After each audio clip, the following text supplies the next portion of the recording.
펼쳐 놓으시기 바랍니다.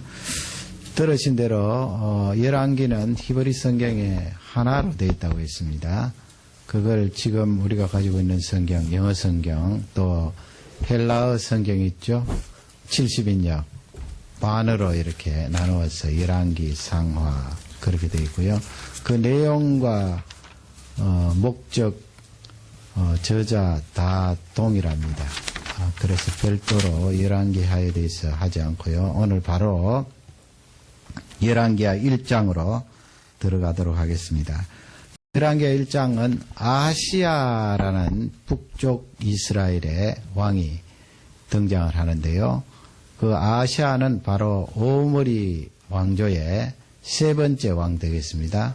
오므리 왕조의 첫 번째 왕은 오므리 왕 되고요. 그 다음에 아합, 지난 시간까지 살펴본 아합의 아들이 아하시야. 아하시야는 아들이 없었습니다. 죽고 나서 그 형제인 요람이 북쪽 이스라엘의 오므리 왕과 마지막 왕 되고, 그 다음에 예후 왕조가 등장을 하는데, 오늘 이 왕하 1장 말씀을 보면은 좀 궁금한 것이 있습니다. 그것을 중심으로 살펴보기를 원합니다. 12절을 우리 다 같이 한번 읽도록 하겠습니다. 엘리야가 저희에게 대답하여 가로되 내가 만일 하나님의 사람이면 불이 하늘에서 내려와서 너와 너의 50인을 살을지로다 하매 하나님의 불이 곧 하늘에서 내려와서 저와 그 50인을 살렸더라. 거기 보면은 이제 그 12절 말씀이 두 번째 불이 하늘에서 내려와서 사망하는 내용이 나와 있는데요. 요즘 뭐 사고도 많이 일어나고 또 이렇게 보면 안타까운 일들이 있는데, 지금 이 성경 12절에 보면 그 50부장이라는 리더가 있고, 그 다음에는 50명의 군사들이 엘리야 선지자 앞에 왔는데, 엘리야 선지자가 두 번째 온 그 군인들 또 50부장에게 내가 하나님의 아들이, 하나님의 사람이면 하늘에서 불이 내려서 너희들을 살으리라. 그렇게 하니까 하늘에서 불이 내려와서 51명 세상을 떠나게 됩니다. 51명 하면은 적은 숫자가 아니죠. 성경이 간략하게 기록되어 있습니다만은 그 자리에서 세상을 떠나게 되는데, 우리 하나님께서 사람들을 굉장히 사랑하지요. 얼마나 사랑하시는데요. 또 이 엘리야 선지자 보면 그냥 대수롭지 않게 하늘에서 불이 내려서 너희를 살으리라. 그렇게 하니까 불이 내려와서 일순간 타서 죽게 되는데, 어떻게 성경이 이런 것을 기록하고 있는가. 엘리야 선지자도 같은 이스라엘 백성들에게 있는 그 생명을 경시하는 그런 경향이 있는가. 또 하나님께서 어떻게 불을 일순간 내리셔서 그렇게 이스라엘 백성들을 생명을 빼앗으시는가. 그런 부분에 성경을 읽을 때 궁금함을 가질 수가 있습니다. 그러나 오늘 이 성경을 자세히 또 맥락을 살펴보면 그런 만한 이유가 있는데요. 이제 12절을 읽고 앞쪽으로 2절 쪽으로 가면 아시아 임금님에 대한 그 상황을 기록을 하고 있습니다. 이 아시아가 아버지 아합이 죽고 난 뒤에 북쪽 이스라엘의 왕이 되었는데요. 2절을 다 같이 읽도록 하겠습니다. 아시아가 사마리아에 있는 그 다락 난간에서 떨어져 병들매 사자를 보내며 저희더러 이르되 가서 에그론의 시인 바알세부백에 이 병이 낫겠나 물어보라 하니라. 그게 키포인트입니다. 왕하 1장 말씀에서 하나님께서 불을 내리셔서 그렇게 엄중히 심판하신 것은 그 아시아 임금님에 대한 심판이 되겠습니다. 그 유대 나라 지붕은 평평하다고 그랬습니다. 워낙 더운 지방이기 때문에 그 저녁 무렵 되면은 또 밤중에도 일기가 더울 때는 지붕 위에 올라가곤 하죠. 대개 이 가옥을 지을 때 왕궁도 뭐 비슷하겠지요. 그 건물 바깥쪽에 이렇게 계단이 있어서 그 계단을 올라가서 평평한 지붕 위로 올라가게 되는데요. 난간이 있습니다. 이 아시아 왕이 난간에서 굴러 떨어졌습니다. 뭐 옛날에는 떨어지면 타박상도 있고 또 골정상도 입었겠지요. 그 뼈가 부러져서 심한 상처 속에 이제 누워 있게 되는데 거기에다가 이렇게 다쳤으니까 요즘 같으면 수술을 해서 고칠 수 있겠습니다만 옛날엔 그런 시설이 되어 있지 않으니까 합병증이 들어왔나 봅니다. 다친 데다가 거기 질병이 들어와서 이제 목숨이 오락가락합니다. 그 상황에서 이 아시아가 아무리 우상을 섬기고 타락한 가문이라고 해도 이스라엘 백성이잖아요. 다 제사장도 알고 하나님의 말씀도 알고 있는 이 북쪽 이스라엘 왕이 사자들을 블레셋 땅에 보냅니다. 거기 2절에 에그론이라고 나와 있지요.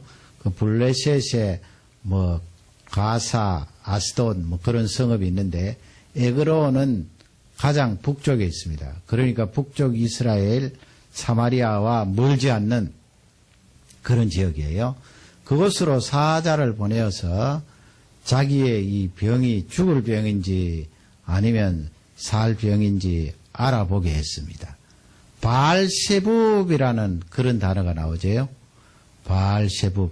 그건 블레셋 땅에 있는 뭐 파리의 왕, 파리의 주 그런 뜻인데요.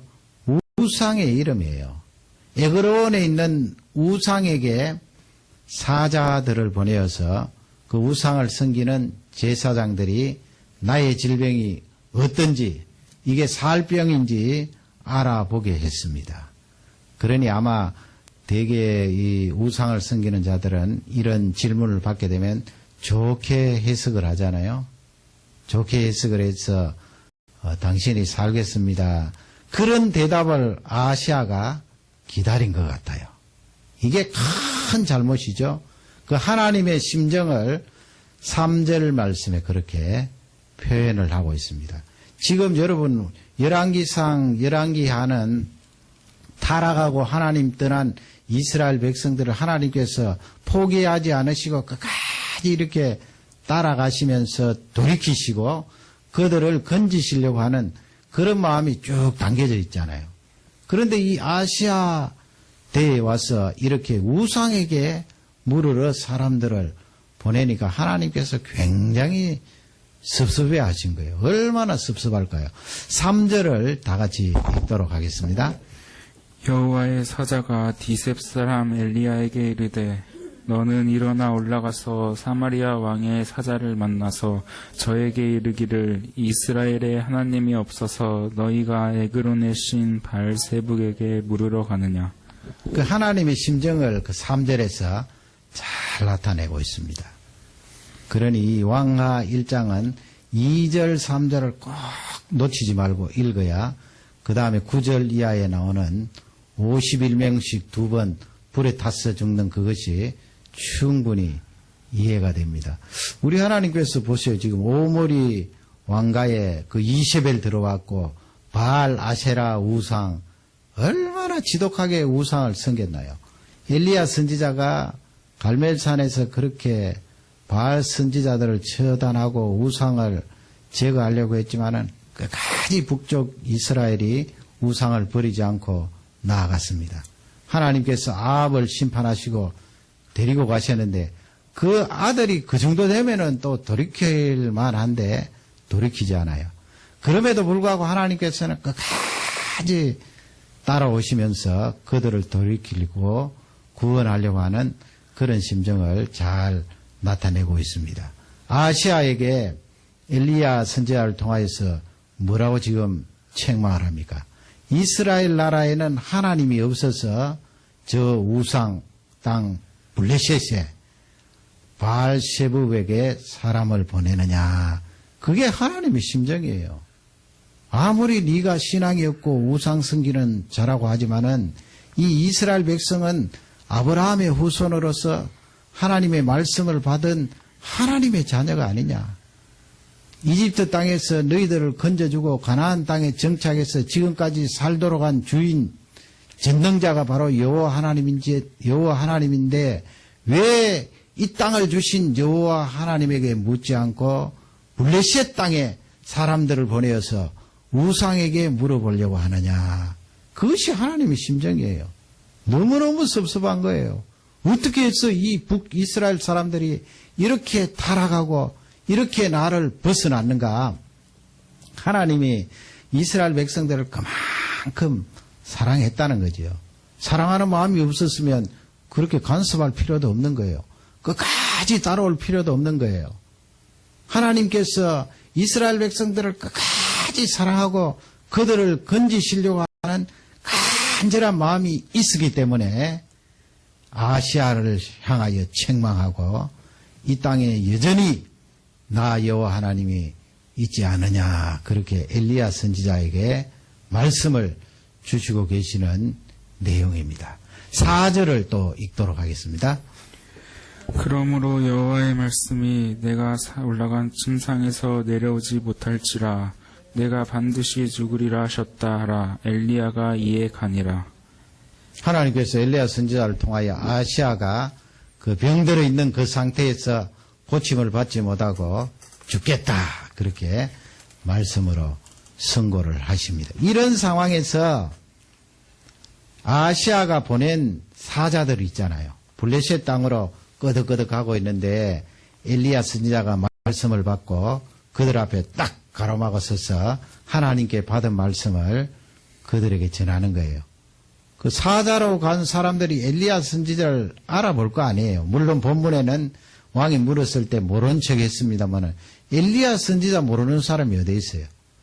그렇게 하나님의 말씀을 전하니까 이 블레셋 땅으로 가던 사자들이 다시 왕궁으로 돌아온 거예요.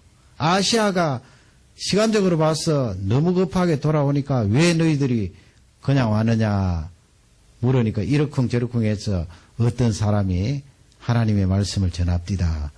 그가 어떻게 생겼더냐 왕이 물으니까 털이 많습니다 그랬는데, 물론 뭐 엘리야 선지자가 몸에 털이 많을 수도 있겠지만은 이 털 가죽 옷을 입었을 가능성을 이야기합니다. 세례 요한도 가죽 옷을 입었지요.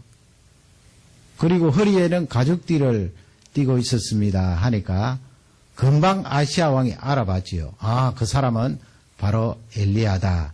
그래서 군사를 보내는 거예요.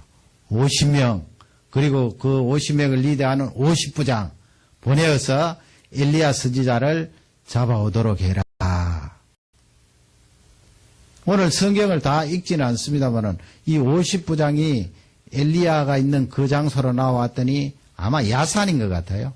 엘리야 선지자는 산꼭대기에 앉아 있고 사람을 모시러 왔으면 올라가야 되잖아요. 올라가서 정중하게 하나님의 선지자를 모셔야 되는데 아마 이 아시아 임금이 자기 부친과 엘리야 선지자의 그 관계를 알았기 때문에 적대 감정이 있었던 것 같아요. 그러니까 군사들을 보내지요.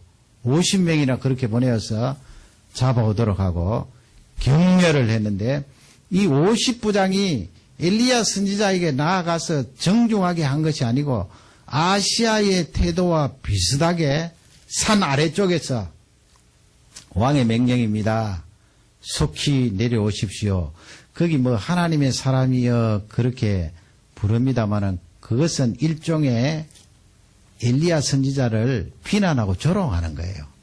하나님의 사람이여 그렇게 불렀지만은, 그리고 왕의 명령입니다. 급히 내려오십시오. 그 말을 들은 엘리야 선지자가 내가 하나님의 사람이면 하늘에서 불이 내려서 너희들을 사르리라. 그래서 첫 번째 왔던 그 51명이 그 자리에서 죽은 거예요. 그러니 아시아 임금님이 그 소식을 들었으면 그 다음에는 정신을 차려야 되잖아요. 여전히 군사들을 보낸 거예요. 왜 군사들을 보냅니까? 자기 신하들, 군사들 아닌 사람들 보내서 정중하게 하나님의 말씀을 듣고자 하는 그 태도로 엘리야 선지자에게 나아갔으면 되는데, 역시 군사를 보내어서 이번에도 50부장이 아시아의 그 태도에 영향을 받았는지 엘리야 선지자를 경멸하는 태도로 산 아래쪽에서 왕의 명령입니다. 급히 내려오십시오. 그러니까 엘리야 선지자가 12절 아까 읽은 말씀에서 동일하게 이야기했더니 즉각적으로 하늘에서 불이 내려서 세상을 떠나는 그 내용이 나와 있습니다. 그래서 102사람이 적사한 거예요. 불에 타서 죽은 거예요. 여기서 성경을 가만히 보면 엘리야 선지자가 좀 가벼워 보일 수도 있습니다. 그냥 따라가든지 아니면 또 그런 말을 안 할 수도 있잖아요. 하늘에서 불이 내려서 너희들을 살으리라. 근데 엘리야 선지자는 거침없이 그냥 이야기할 때 이야기하자마자 하늘에서 불이 내려서 그렇게 엄청난 100사람 이상 되는 사람이 세상을 떠나게 되는데 성경을 자세히 읽으면 엘리야 선지자가 자기의 감정에 치우쳐서 그냥 막 자기의 분노를 쏟아내었다 하는 것이 아니라는 것을 잘 알 수가 있어요. 그게 어디에 있습니까? 13절 말씀했습니다. 13절 이하에 있는데요. 우리 13절을 다 같이 읽도록 하겠습니다. 왕이 세 번째 50부장과 그 50인을 보낸지라 셋째 50부장이 올라가서 엘리야의 앞에 이르러 꿇어 엎드려 간구하여 가로되 하나님의 사람이여 원컨대 나의 생명과 당신의 종이 50인이 생명을 당신은 귀히 보소서. 다르지요. 앞쪽에 50부장 두 사람하고는 다릅니다. 엘리야 선지자가 높은 데 앉아 있는데 이 50부장은 세 번째 온 50부장은 올라갔습니다. 엘리야 선지자 앞에 무릎을 꿇었습니다. 그리고 자신을 낮추고 나를 불쌍히 여겨주시고 같이 온 이 군사들 생명도 귀하니 불쌍히 여기셔서 앞쪽에 죽은 그 사람들처럼 나를 대우하지 마십시오. 그 엘리야 선지자를 향하여서 정중하게 그렇게 엎드리니까 엘리야 선지자가 일시적인 감정으로 그들을 저주하고 불을 명령하였다 하는 것이 아니라는 것을 15절 말씀에서 잘 알 수가 있어요. 우리 15절을 다 같이 읽겠습니다. 여호와의 사자가 엘리야에게 이르되 너는 저를 두려워 말고 함께 내려가라 하신지라 엘리야가 곧 일어나 저와 함께 내려와서 왕에게 이르러 그리고 엘리야 선지자가 자기 감정대로 움직여서 하늘에서 불을 내리고 그냥 가볍게 자기 감정대로 움직인 사람이 아니라는 것을 성경은 잘 알려주고 있습니다. 세 번째 왔던 이 사람의 이야기를 할 때에 하나님의 사자가 두려워하지 말고 아시아에게 나아가라 말씀을 하잖아요. 그러니까 엘리야 선지자는 하나님께서 주시는 그 말씀대로 움직인 거예요. 하나님께서 불을 내리라 서늘하라 지시를 하시기 때문에 엘리야 선지자가 그렇게 명령을 했고 또 하늘에서 불이 내려서 그들을 심판했던 것을 볼 수가 있습니다. 엘리야 선지자의 감정과 자기의 가벼움이 아니라 하는 것을 성경은 알려주고 있습니다. 그러므로 이 50명씩 두 번 사망한 이 내용은 하나님께서 철저히 간섭해 주셨고 하나님께서 아시아를 심판하는 그 내용을 우리에게 알려주고 있습니다. 아시아와 그 이스라엘 백성들이 어떻게 했기 때문에 그렇습니까? 하나님을 업신여긴 것입니다. 하나님의 말씀을 대수롭지 않게 여긴 것입니다. 세상에 있을 만한 일입니까? 어떻게 하나님을 믿는 하나님의 백성이 자기가 병들었을 때 자기의 이 목숨이 달려있는 그 문제에 우상을 통하여서 답을 얻으려고 합니까? 그러니 하나님께서 굉장히 서운해하신 거예요. 그리고 아합의 그 가문을 심판을 하신 거예요. 아시아가 남아있는데 그 아시아를 심판하셔서 아합이 저지른 그 잘못을 징벌하신 거예요. 그래서 이 사건을 그런 맥락에서 보고 엘리야 선지자의 가벼움이 아니라 하는 것을 우리에게 잘 알려주고 있습니다. 그래서 오늘 우리가 하나 잡아야 될 것은 하나님은 하나님을 인정하시기를 굉장히 좋아하십니다. 이런 아시아처럼 생명에 걸린 문제가 아니라도 조만한 것이라도 하나님 앞에 나와서 하나님의 존재를 인정하는 거예요. 하나님 아버지, 제가 이렇습니다. 이런 것을 원합니다. 하나님 지금도 살아계시지요. 하나님 나와 함께 하시지요. 틀림없이 우리 가정에, 우리나라에, 우리가 살고 있는 이 지역에 하나님이 살아계십니다. 하나님이 간섭하십니다. 하나님이 지배하십니다. 내 생명도 하나님께 달려있고 나의 사소한 것도 하나님 손에 의해서 움직여 나갑니다. 하나님을 인정합니다. 하나님을 인정하라는 거예요. 아시아 임금님이 아합의 가문의 왕으로서 그렇게 병들고 생명이 위태한 지경에 이르렀지만 하나님 앞에 나와서 하나님 살려주십시오. 우리 부친도 잘못하고 할아버지도 잘못하고 이 북쪽 이스라엘이 우상으로 가득합니다. 그렇게 회개했더라면 좀 더 길게 살았을 거예요. 질병에서 고침을 받았을 거예요. 그러나 심각한 질병에 걸려 있음에도 불구하고 우상에게 물으러 간다는 것은 하나님께서 굉장히 서운해하시는 거예요. 현대에 살아가는 우리 점점 하나님의 존재에 대해서 희미하게 생각되어지는 문명시대에 우리가 살고 있습니다. 이렇게 찬란하게 문명이 꽃피고 기계가 발달되고 디지털 문화가 우리 속에 깊숙이 스며들고 있는 이 세대에 하나님의 존재 인정하고 그분을 높이는 것이 점점 희미해질 수가 있습니다. 이런 시대에 사는 우리가 하나님을 인정하고 하나님을 고백한다는 것이 얼마나 중요합니까? 얼마 전에 간증을 읽으니까 그 장로님은 정부의 고위직에 그렇게 근무를 하셨는데 차관급이에요. 차관급이라고 하면 장관 다음이잖아요. 굉장히 고위직에 있었던 장로님인데 이분은 65세 때 아프리카로 선교를 가는 거예요. 어린아이들 위하여서. 그래서 지금도 열심히 선교를 감당하며 그 아프리카의 어린아이들 10대 초반, 10대 후반 또 10살도 안 된 어린아이들 같이 율동하고 같이 춤추고 찬양 드리면서 하나님을 예배하는 것이 너무 좋아서 지금은 율동하고 춤추고 찬양하는 것이 몸에 익숙해져서 기자들이 오든 가족들이 보든 그렇게 춤추면서 찬양을 한다는 거예요. 이분이 그 아프리카에서 65세가 넘어서 거기에 가서 적응하고 사역을 한다는 것이 쉽지가 않잖아요. 그런 고백을 하더라고요. 그 아프리카 사역을 하면서 자기가 성경 구절을 신약을 250개 이상 그냥 쫙 나온대요. 259절요. 연달아서 그냥 쫙 나온대요. 259절. 말이 259절이지 그렇게 연달아 쭉 나오는 것이 쉽지 않거든요.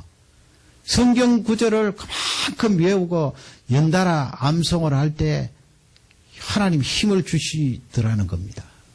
왜 하나님 힘을 주시겠어요? 성경 구절을 그렇게 암송하고 내 삶 속에 옮길 때 하나님을 인정하는 거 아니에요. 내가 이 검은 데리고 아프리카에 와서 이렇게 나이가 많아서 어린이들 위하여 사역을 감당하지만 하나님이 이 자리에도 계시고 이 자리에 지배하시고 이 어린 영혼들에게 은혜를 다해 주실 줄 확신합니다. 신약 성경 또 구약 성경도 많이 외운다 그랬어요. 그냥 자기가 외우는 것이 연달아 쫙 나오는 것이 259절이니까 수천 구절 외운다는 말씀이에요. 하나님을 인정하고 하나님이 나를 지배하십니다. 그것을 고백하는 구체적인 태도가 아닐까요? 점점 바빠지고 시간이 없는 이 세대 속에 살아가는 우리 하나님을 인정하는 것이 그토록 중요합니다. 사실 하나님께서 수없이 많은 하나님의 자녀들 감찰하고 계시는데 나의 이 사소한 문제 하나님 앞에 이야기를 해야 됩니까? 이야기 안 해도 되겠죠. 그러나 중요한 것은 우리의 삶 속에 그런 사소한 문제라도 하나님 앞에 이야기하고 고백하고 하나님 내 사정이 이렇습니다. 그걸 하나님이 좋아하신다는 거예요. 뭐 사소한 거 이야기하지 않는다고 하나님께서 나를 버리시겠어요?